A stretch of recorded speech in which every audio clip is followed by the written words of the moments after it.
Zelensky और उनके top commander बहुत खुश हैं क्योंकि रूस के खिलाफ उनका सीक्रेट ऑपरेशन कामयाब रहा।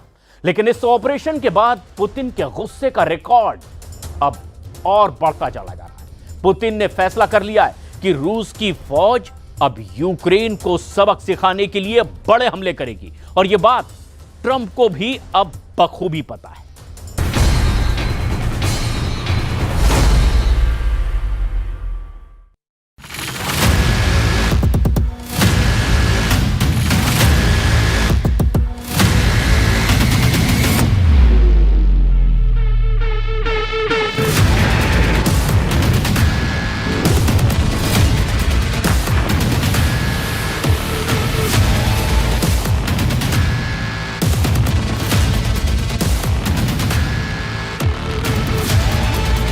इन तस्वीरों ने पुतिन को दहला दिया है। ये रूस पर अब तक का सबसे बड़ा हमला है। इस वीडियो ने बता दिया है कि ज़ेलेंस्की हार मानने नहीं जा रहे। इस वीडियो ने पुतिन की सेना का गुरूर तोड़ दिया है क्योंकि ज़ेलेंस्की की ड्रोन फोर्स ने पुतिन के परमाणु एयरबेस पर हमला किया है। ऐसा बेस जो यूक्रेन से 4000 किलोमीटर दूर है।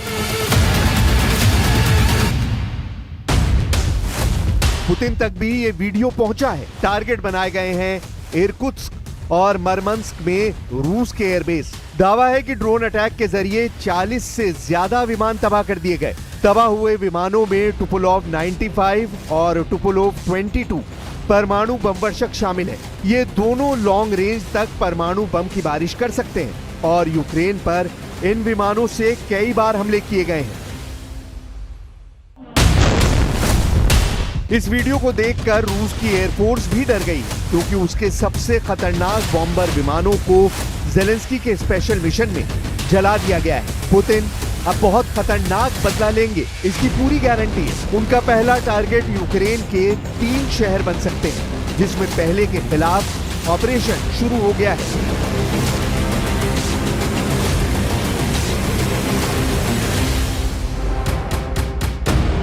ज़ेलेंस्की को दहलाने के लिए पुतिन ने सूमे कांड शुरू कर दिया है।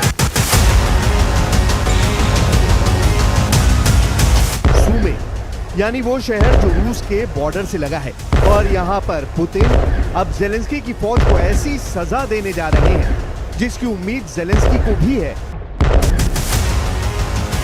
ज़ेलेंस्की का दावा है कि पुतिन ने सूमे शहर पर कब्जा करने के लिए 50,000 सैनिक तैयार कर लिए हैं। ये सैनिक इस वक्त सूमे की तरफ बढ़ने वाले हर मोर्चे पर पहुंच रहे हैं। ये 50,000 सैनिक पुतिन की सबसे खतरनाक फोर्स का हिस्सा हैं। यही पुतिन के सूमे कांड की शुरुआत कही जा रही है, जिसमें ज़ेलेंस्की को जकड़े जाने की पूरी तैयारी है। ये पुतिन का मिशन एनाकोंडा है, जिसमें यूक्रेन को फंसाने के लिए पुतिन ने जाल डाल दिया है। पुतिन को जवाब देने के लिए ज़ेलेंस्की ने क्या किया है, वो पुतिन के होश उड़ा सकता है और मुमकिन है कि पुतिन के होश उड़ भी चुके हों।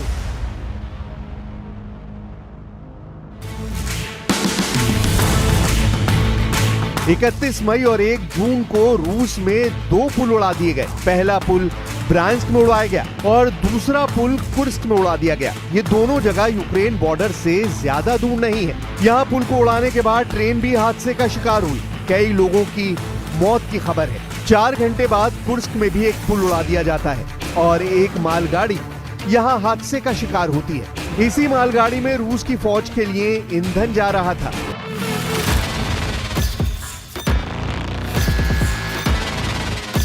पुतिन को कमजोर करने के लिए ज़ेलेंस्की जो लड़ाई लड़ रहे हैं वो पुतिन बहुत पहले जीत चुके हैं। कुर्स्क से ज़ेलेंस्की की फौज सिर पर पांव रखकर भागी है, जबकि सूमे के हालात ऐसे हैं कि अब तक सैकड़ों गांव या तो खाली हो चुके हैं या फिर खाली कराए जाने की तैयारी है। करीब 60,000 लोगों को मई के दौरान ही सूमे से हटा लिया गया है। पुतिन ने यूक्रेन को पूरी तरह रौंदने का फाइनल फैसला कर लिया है क्योंकि अब सीधा सीधा राजधानी कीव पुतिन के टारगेट पर आने वाली है। इसका इशारा पुतिन की नई रणनीति से पता चला है।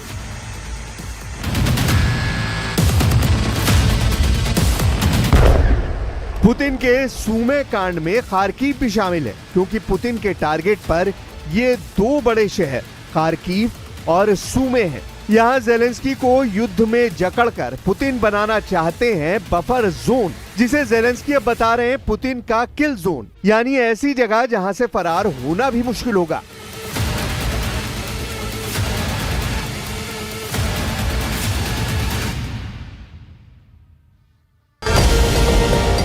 पुतिन बता चुके हैं कि यूक्रेन के कई फायरिंग पॉइंट यानी कई मोर्चों पर ताबड़तोड़ हमले किए जा रहे हैं। पुतिन के टारगेट पर यूक्रेन के पूर्वोत्तर में ट्रिपल सिटी है, खार्किव, सूमे और चर्नीव।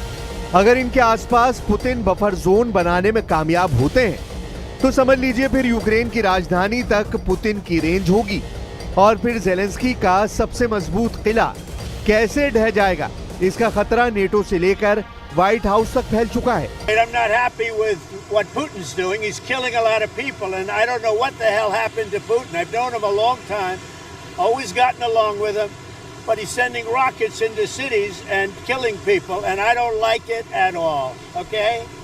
We're in the middle of talking, and he's shooting rockets into Kiev and other cities. I don't like it at all. Putin की सेना अब छोटी-छोटी टुकड़ियों में हमले कर रही है और कई जगह वो मोटरसाइकिल पर सवार होकर भी अटैक कर रहे हैं। पुतिन की तीनों सेनाओं के पास उन इलाकों में ऑपरेशन की जिम्मेदारी है जो यूक्रेन के अंदर ही नहीं बल्कि दूसरे मोर्चों पर भी हो रहे हैं। रूस की सेना इस वक्त 1000 किलोमीटर के मोर्चे पर यूक्रेन के साथ लड़ रही है। खार्किव से खैरसोन तक फ्रंट एक्टिव है और रूस किसी मोर्चे पर जेलेंस्की को डिस्काउंट नहीं देना चाहती। पुतिन की तरफ से ऑर्डर साफ है कि अब यूक्रेन को हराने से कम किसी बात पर फैसला नहीं होगा। ये बात जेलेंस्की को भी अच्छी तरह मालूम है, लेकिन सूमे और खार्किव का मोर्चा कब ढह जाएगा, इसका डर यूक्रेन की मिलिट्री लीडरशिप में ऊपर तक फैला हुआ है। जेलेंस्की को घेरने के लिए रूस ने 1.5 लाख सैनिक तैनात करने की तैयारी कर ली है। ये खबर यूक्रेन के सूत्रों से पता चली है। इनमें 15 इन्फेंट्री डिवीजन है, एक डिवीजन में 10,000 सैनिक होते हैं। अगर ऐसा हो रहा है तो साफ है कि पुतिन सीज फायर नहीं, अब यूक्रेन पर डबल फायर करना चाहते हैं। सवाल है कि जेलेंस्की को 1.5 लाख नए सैनिक घेरेंगे तो तस्वीर क्या होगी, क्योंकि रूस कम सैनिक होने के बावजूद यूक्रेन पर भारी पड़ा है। रूस ने 3 साल के युद्ध में यूक्रेन में जिन जिन इलाकों में कब्जा किया है उसे लेकर दोनों तरफ हजारों नहीं लाखों सैनिकों की मौत हुई है। यह दावा तो खुद यूक्रेन की तरफ से भी किया जाता है, लेकिन जेलेंस्की को साफ लग रहा है कि नए 1.5 लाख सैनिक अगर उतरेंगे तो 4 शहरों पर मुसीबत टूट सकती है। पहला है पूर्वोत्तर में खार्किव और दूसरा सूमे, तीसरा है दक्षिण पश्चिम की तरफ ओदेसा और चौथा उत्तर में राजधानी कीव। इन चारों शहरों को बचाने के लिए जेलेंस्की को और मदद चाहिए होगी, फिर चाहे वो नेटो हो या फिर कोई और जरिया। जेलेंस्की के लिए फायर पावर बढ़ाना मजबूरी बन जाएगा और उसके बाद उनके सामने अमेरिका के आगे भी हाथ फैलाने के अलावा कोई रास्ता नहीं बचेगा।